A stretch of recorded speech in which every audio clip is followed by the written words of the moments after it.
I'm at the U.S. Women's Open on a sweltering hot day, and I have pulled Gary DAmato out of the nice air-conditioned media center so I can pick. Thanks a lot. Yeah, exactly. I can pick his brain on a few things. And we're standing right above 18. We'll step aside for just a second so you can take a look at beautiful 18 on this first day, first round of the U.S. Women's Open.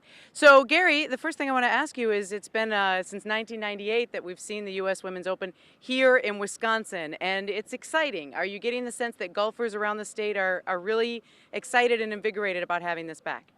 I think so. You know, there's been a lot of big tournaments in Wisconsin since then, and there are more coming up. But the U.S. Women's Open is special. This is the second time here, as you said, and I do feel that there's a buzz. You have to cut through the heat to feel it, but it's there. Yeah, this is a tough start, certainly. And you've talked to a number of golfers already. How do you think they're handling this heat?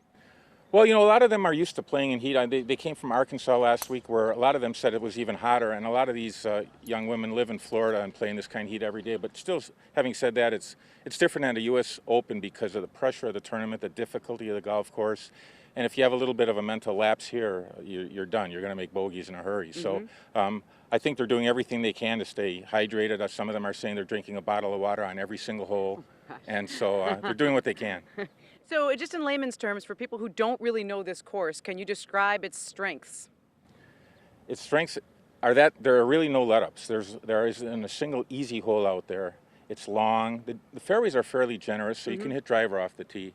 But it's a long golf course, and if you miss greens, there's all kinds of trouble around the greens. The bunkers are tough. The rough is tough and thick around the greens. So there's no let-up out there. It's just brutal from first tee to the 18th green.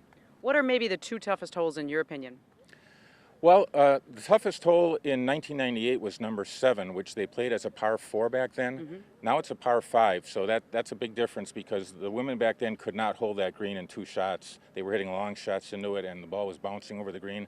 Now that's an easier hole, but I would say one of the tougher, 5 and 6 back-to-back, you have a very tough par 4 and probably the toughest par 3 on the golf course. Back-to-back holes, if you can par those 2 holes every day, you're in business. So we're early, it's only round 1 as we speak, but can you handicap the field for us a little bit? Who do you like? Well, we were just talking about that, and you know, Lexi Thompson, 17 years old, she's won on both the LPGA Tour and the Ladies European Tour. Pretty impressive young woman, very talented, hits the ball a long way, but I wouldn't have picked her going into this because I think she can get a little erratic with her driver.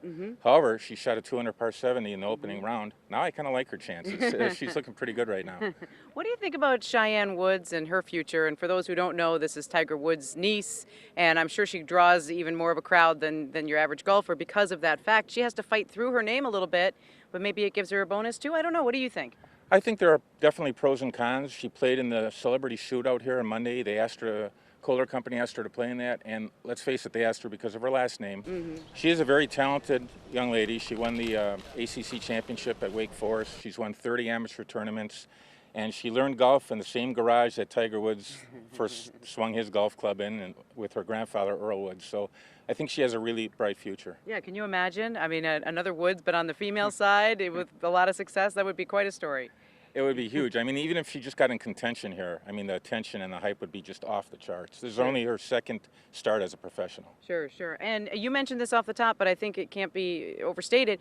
Just how many big golf tournaments we have had in Wisconsin. The people here have been very, very fortunate to see some incredible golf. Very fortunate, and you'd think at some point there might be a saturation point, but we haven't seemed to reach it yet. The crowds still turn out. There's still a lot of enthusiasm.